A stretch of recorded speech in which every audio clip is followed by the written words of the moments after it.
भारत माता की, भारत माता की। रउआ लोगन के हमार प्रणाम पहुंचे।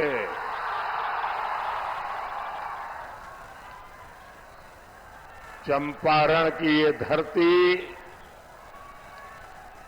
प्रेरणा की धरती है। आपका ये स्नेह, आपका ये उत्साह, ये आशीर्वाद, ये दिखा रहा है कि छठे और सातवें चरण में देश में क्या होने वाला है।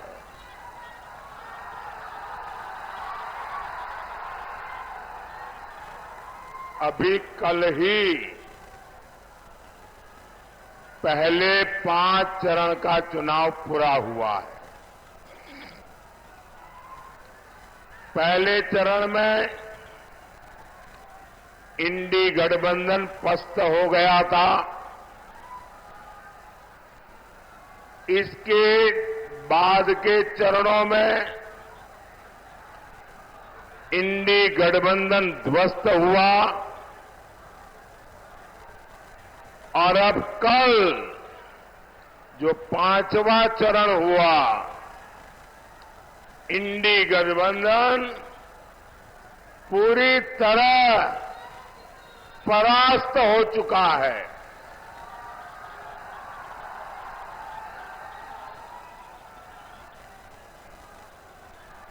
खुद को जनता का माई बाप समझने वाले इन्हें जनता ऐसी करारी हार देगी, ऐसी करारी हार देगी कि दुनिया देखती रह जाएगी।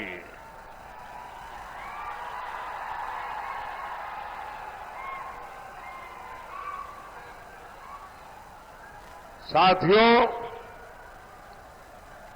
21वीं सदी का भारत इंडी गठबंधन के पापों के साथ आगे नहीं बढ़ सकता।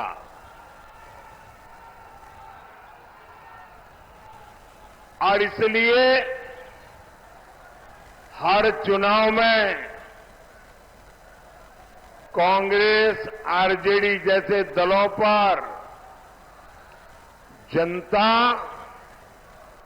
जोर का प्रहार कर रही है।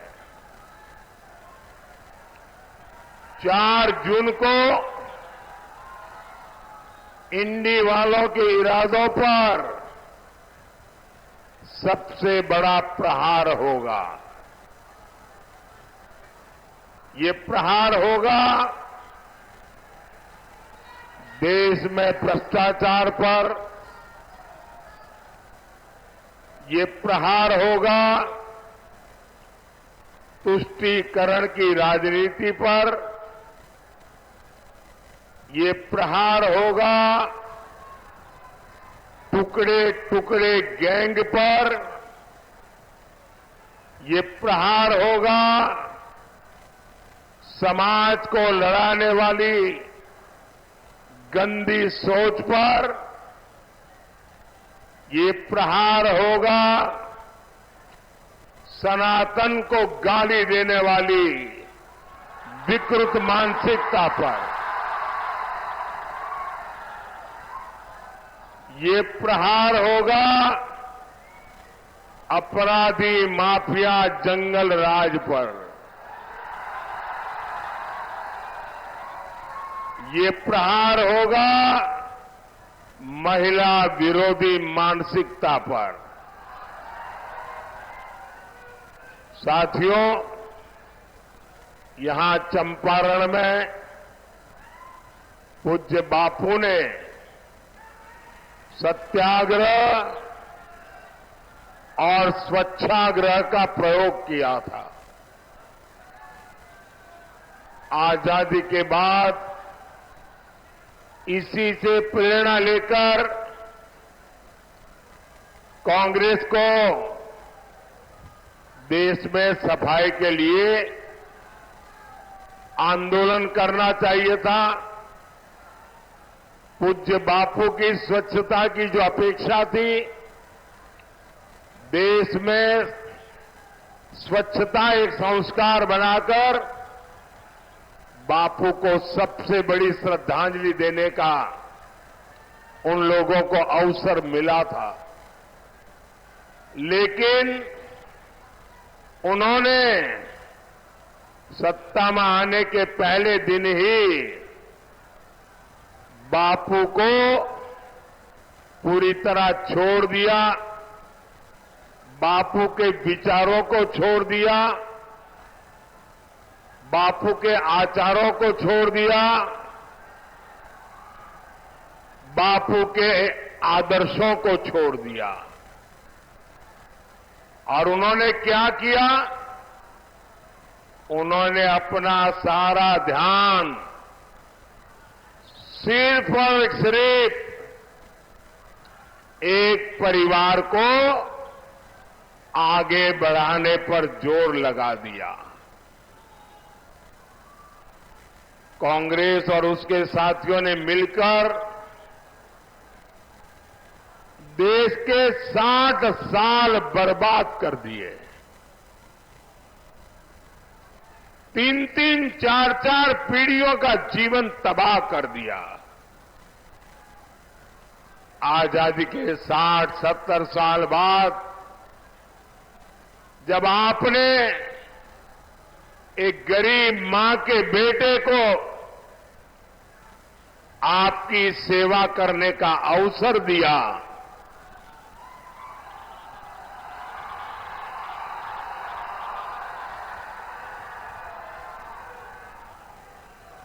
और 60-70 साल बाद जब मोदी आया, तब घर घर शौचालय पहुंचा।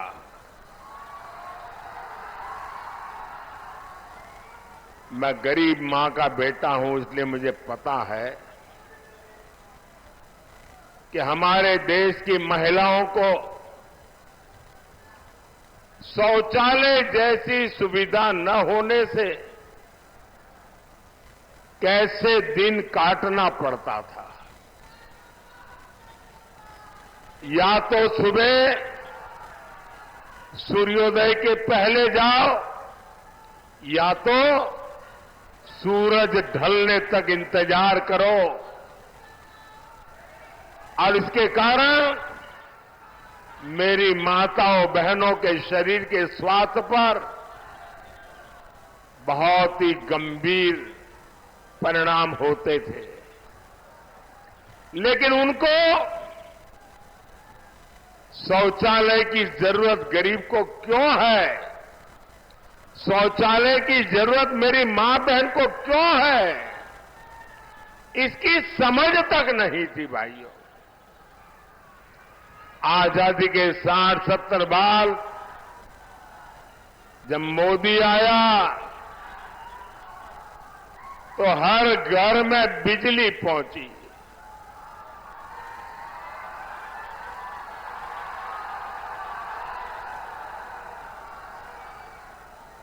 ये मोदी है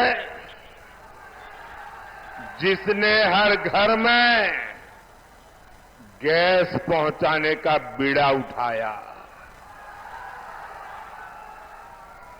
ये मोदी है जो हर घर तक नल से जल पहुंचाने के लिए दिन रात मेहनत कर रहा है। कांग्रेस और आरजेडी जैसे उसके साथियों ने आपको सिर्फ और सिर्फ तरसा कर रखा। गरीब और गरीब होता रहा। इन 60 सालों में इन लोगों ने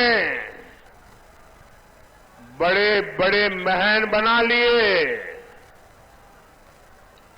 स्विस बैंक में अकाउंट खुल गए। आपके पास पेट भरने को अन्न नहीं था, लेकिन इन लोगों को तिजोरी में नोटों की गड्डियों, नोटों के पहाड़, उनकी अलमारियां नोटों से भरी रहती है। आपके बच्चों के पास पढ़ने के लिए स्कूल नहीं था, लेकिन इनके बच्चे विदेशों में जाकर पढ़ते रहे। गरीब परेशानी में था, मुश्किल में था, लेकिन इन्हें कोई फर्क नहीं पड़ता था। साथियों, देश में गरीब की पूछ तब शुरू हुई जब गरीब का ये बेटा प्रधान सेवक के रूप में आपकी सेवा में खपने लगा। पिछले 10 साल में मोदी का बहुत सारा समय पिछली सरकारों के गड्ढे भरने में निकला है। जो काम 10 वर्षों में हुआ है, अब उससे ज्यादा काम अगले 5 साल में होगा।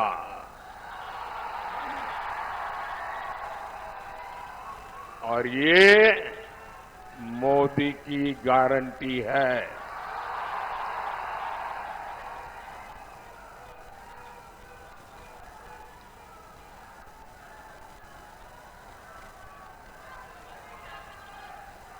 और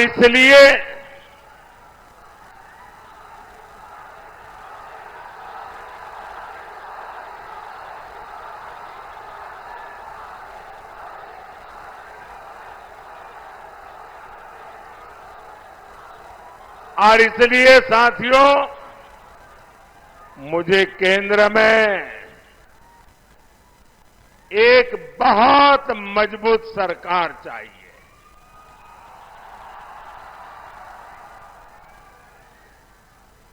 और मजबूत सरकार मोदी को, मोदी के परिवार को मजबूत बनाने के लिए नहीं, मजबूत सरकार आपके बच्चों के भविष्य के लिए।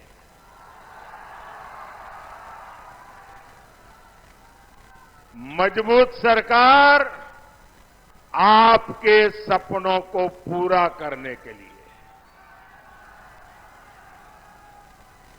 और इसलिए मैं आज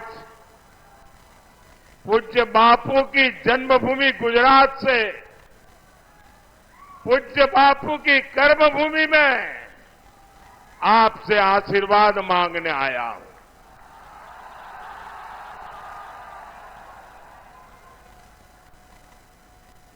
साथियों, मैं हिंदुस्तान के कोने कोने में जा रहा हूं। जनता जनार्दन के दर्शन करने के लिए जा रहा हूं। 10 साल के मेरे काम का हिसाब देने जा रहा हूं। और जहां भी गया हूं, एक ही स्वर सुनाई दे रहा है।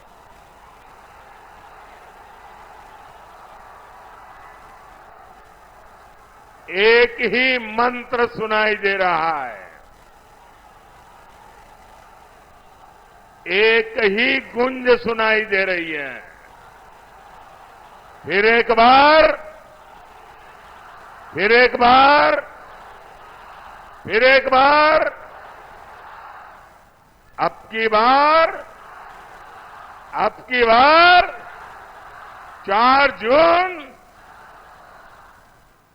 भाई और बहनों, जो लोग चांदी का चम्मच लेकर पैदा होते हैं, उन्हें पता नहीं होता मेहनत क्या होती है।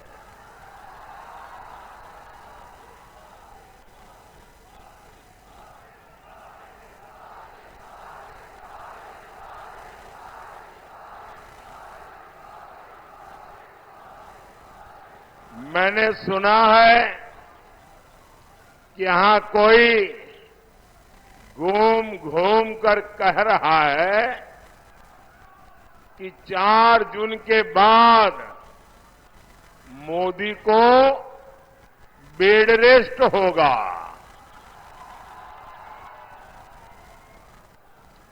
भाइयों बहनों, मैं तो परमात्मा से प्रार्थना करता हूं, मैं तो यही कामना करता हूं, मोदी तो क्या, देश के किसी भी नागरिक के जीवन में बेड रेस्ट की नौबत नहीं आनी चाहिए।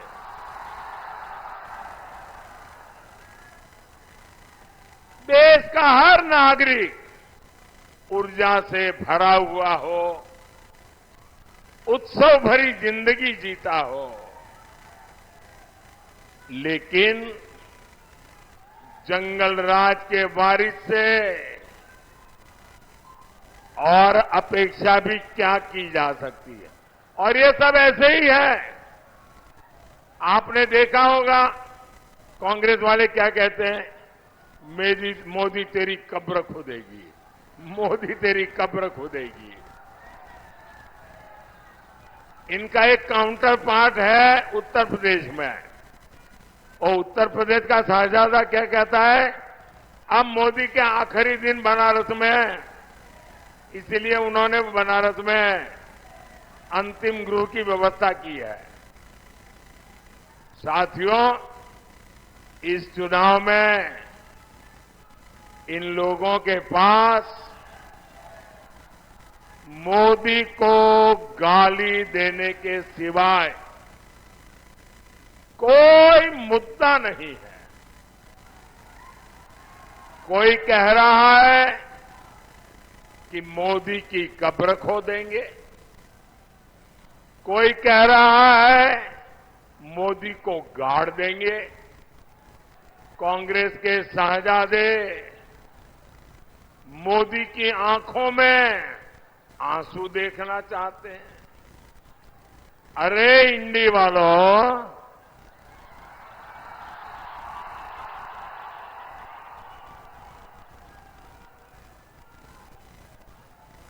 अपनी मनमानी से,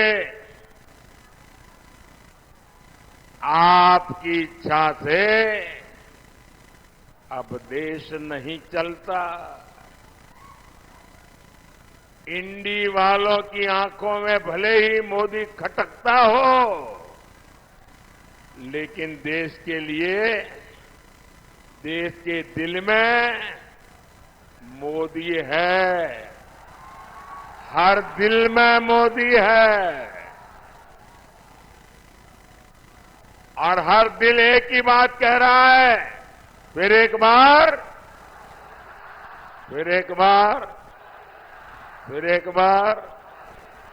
भाइयों और बहनों, 4 जून को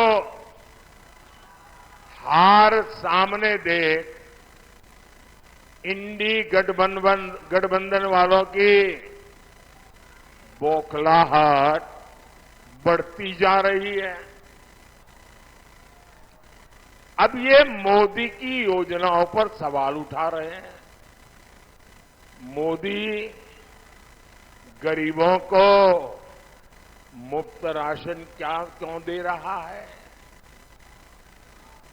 भाइयों बहनों, इन्होंने हिंदुस्तान देखा ही नहीं। मैं हिंदुस्तान के अनेक जिलों में रात्रि मुकाम करके आया हूं। मैंने हिंदुस्तान का कोना कोना छाना हुआ है और मैंने तय किया है कि गरीब के घर का चूल्हा कभी बुझने नहीं दूंगा।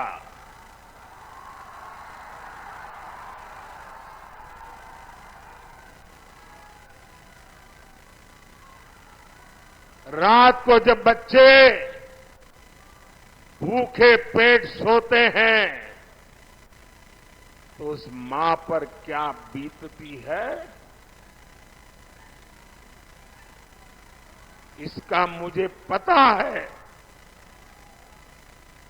और इसलिए मोदी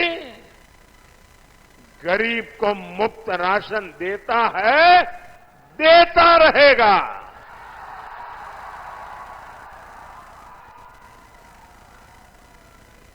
ये कहते हैं मोदी गरीब मां को पक्के घर क्यों दे रहा है, वो तो पीढ़ियों से ऐसे रहते ही थे भाई। मोदी गरीबों को मुफ्त इलाज की सुविधा क्यों दे रहा है? भाइयों बहनों, मैं जानता हूं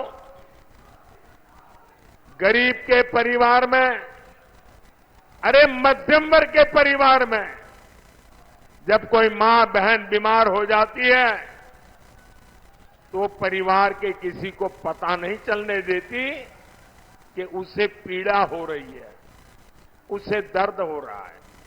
वो छिपाती है। क्यों?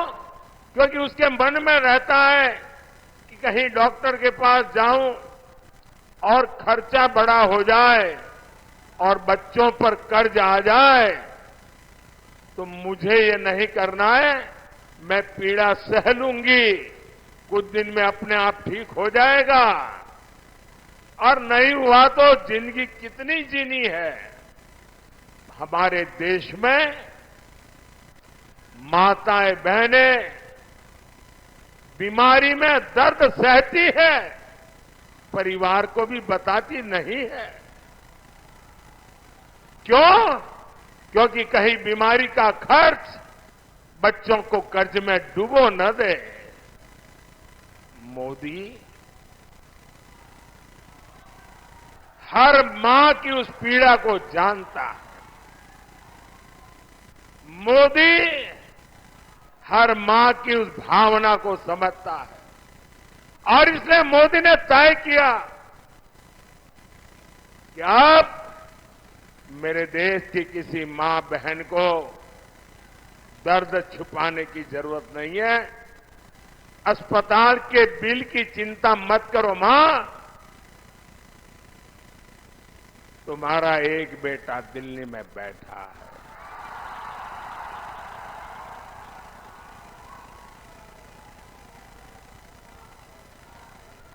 अब तुम्हारी बीमारी का खर्च ये तुम्हारा बेटा उठाएगा।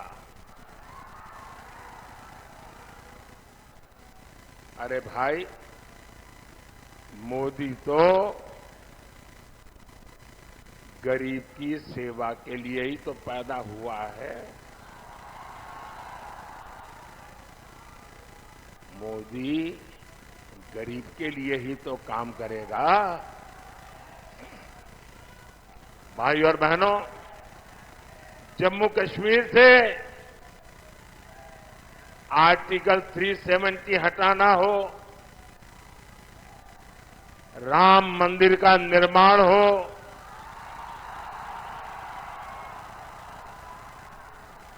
बोलो जय श्री राम।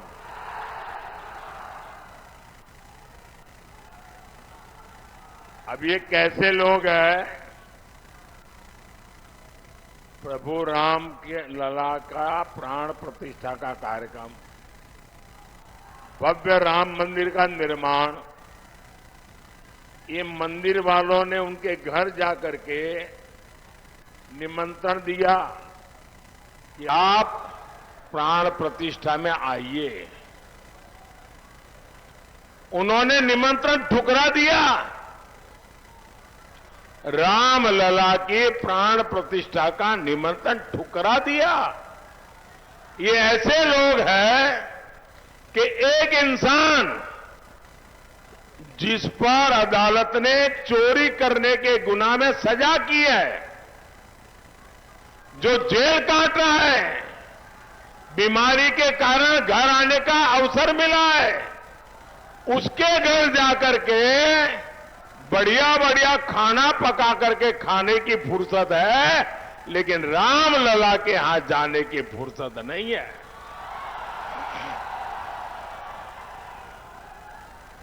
मोदी ने दशकों सदियों के मुद्दे खत्म किए हैं, समाधान दिए हैं। मोदी इन लोगों की तरह नहीं है जो गरीब के साथ विश्वासघात करे।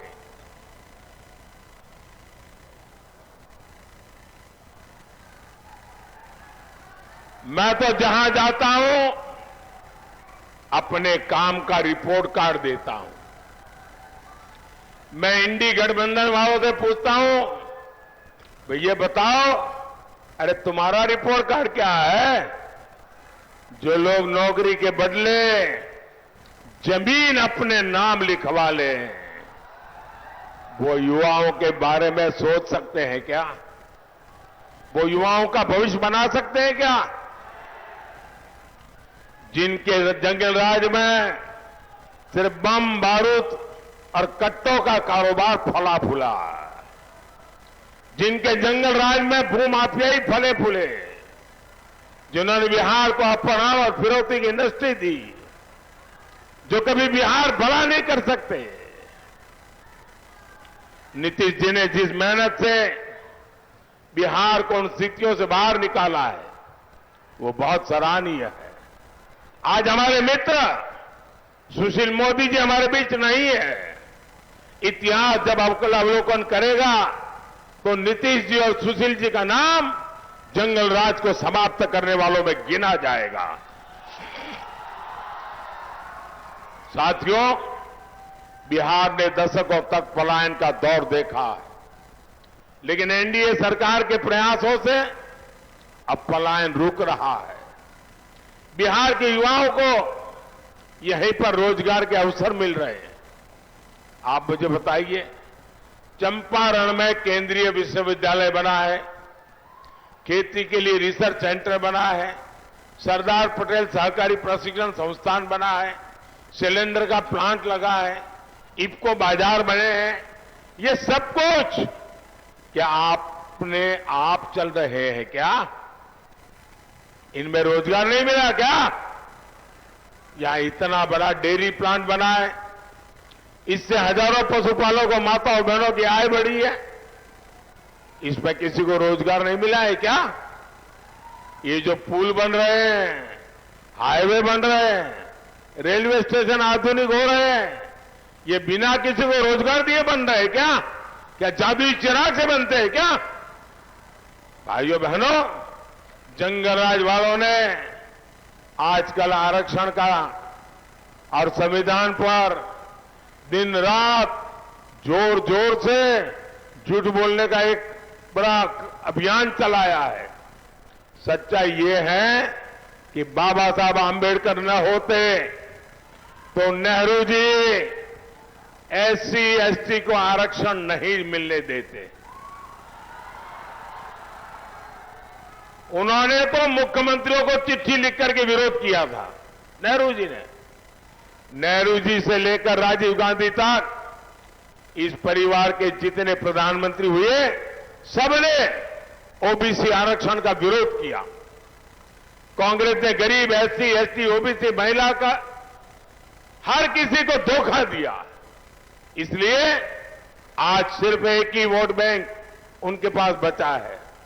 अब इस वोट बैंक को खुश करने के लिए एससी, एसटी, ओबीसी का आरक्षण धर्म के आधार पर आपसे छीन करके वोट जिहाद वालों को देना चाहते हैं। संविधान क्योंकि इसकी इजाजत नहीं देता, इसलिए ये संविधान बदलना चाहते हैं। साथियों, मोदी का ट्रैक रिकॉर्ड आपके सामने है। 10 साल में करीब करीब 400 सांसदों का समर्थन हमारे साथ रहा है। मोदी ने इसका उपयोग गरीब, दलित, पिछड़े, वंचित उन्हें सशक्त करने के लिए किया है। एनडीए ने पहले दलित बेटे को और फिर हमारे देश की आदिवासी बेटी को संविधान का सर्वोच्च पद राष्ट्रपति पद पर बिठाया। हमारी सरकार है जिसने पिछड़ा वर्ग आयोग को संवैधानिक दर्जा दिया। पहले केंद्रीय विद्यालय, नवोदय विद्यालय और सैनिक स्कूलों में ओबीसी आरक्षण नहीं था। मोदी सरकार ने ही आरक्षण लागू किया। मेडिकल पढ़ाई में भी केंद्रीय कोटे में पहली बार ओबीसी आरक्षण हमने लागू किया।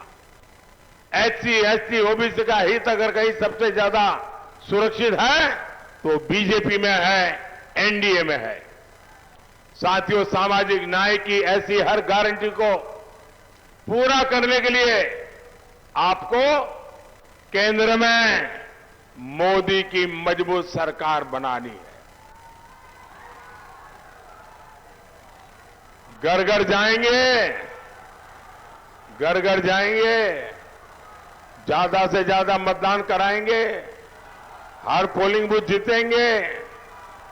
देखिए, पूर्वी चंपारण से श्रीमान राधा मोहन जी, पश्चिमी चंपारण से संजय जायसवाल जी, वाल्मीकि नगर से सुनील कुमार जी, शिवहर से बहन लवली आनंद जी को भारी मतों से विजयी बनाना है। मेरा एक और काम करिएगा, करेंगे? जरा हाथ ऊपर करके बताइए, करेंगे? ऐसे नहीं, पूरी ताकत से बताइए, करेंगे? यहां से जाने के बाद ज्यादा से ज्यादा घरों में जाइए, ज्यादा से ज्यादा परिवार में जाइए और जाकर के कहिएगा कि मोदी जी आए थे, मोदी जी ने परिवार के सबको राम राम कहा है। मेरा राम राम कह दोगे?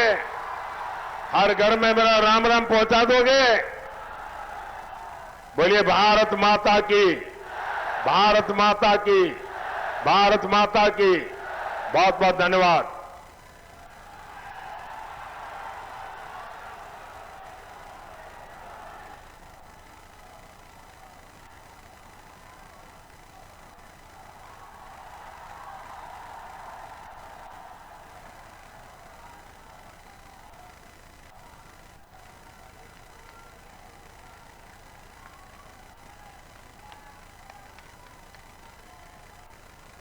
भारत माता की, भारत माता की। नरेंद्र जैसा हो, नरेंद्र मोदी जिंदाबाद।